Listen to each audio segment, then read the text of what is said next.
ในระยะเดือนกันยาผ่านมานี้ทางเจ้าหน้าที่ตำรวจในนครเวียงจันทร์สามารถยึดยาบ้าได้ 200,000 กว่าเม็ดเฮโรอีน6แทงพร้อมด้วยน้ำกระท่อมยาสูบไฟฟ้าและยาเสพติดชนิดอื่นๆอีกจำนวนหลายการแก้ไขปัญหายาเสพติดในนครเวียงจันทร์ภายในเดือนกันยายน 2025 ทางเจ้าหน้าที่สามารถมั่งไล่คดียาเสพติดได้ทั้งหมด 75 เรื่องกักผู้ต้องหาได้127 คนต่างประเทศ 4 คนสามารถยึดของกลางยาเสพติดได้คือยาบ้า 200,000 กว่าเม็ดเฮโรอีน6แทงยาอี100 กว่าเม็ดใบกระท่อม 1,000 กว่ากิโลน้ำกระท่อม 200 กว่าตุกยาดีไอซ์ 2,000 กว่าแก้วยาสูบไฟฟ้า 2,000 กว่าอันคอลลาเจน 100 กว่าซองและยาเสพติดประเภทอื่นๆอีกจำนวนหนึ่งนอกนี้ยังสามารถยึดเครื่องผสมยาเสพติด1เครื่องบอกอัดยาเสพติด6บอกสิ่งสั่งน้ำหนักอาวุธปืน2กระบอกและลูกปืน21ลูกข้าพเจ้าขออนุญาตรายงานสภาพปัญหายาเสพติดอยู่ในนครเวียงจันทร์เนาะประจำเดือน9/2025เห็นว่า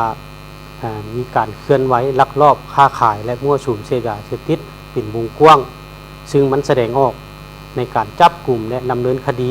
มากหลายคดีของบรรดาเจ้าหน้าที่ตำรวจสกัดกั้นในต้านยาเสพติดนครเวียงจันทร์เทียบใส่ใน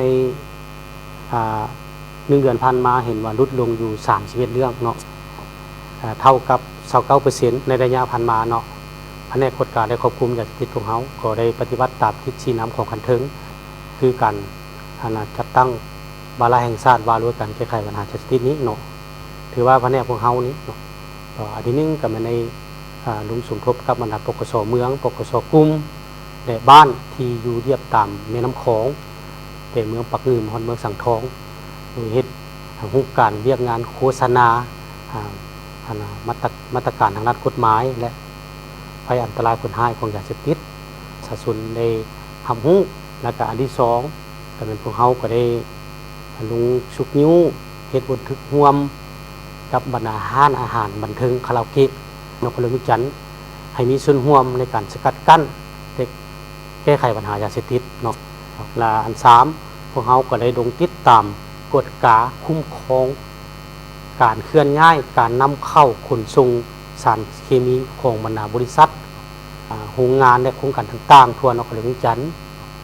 และอันที่4นี่พวกเขาก็ได้ลงสมทบเปิดกล่องประชุมร่วมกับบรรดาบริษัทขนส่งเนาะเกี่ยวกับการขนส่ง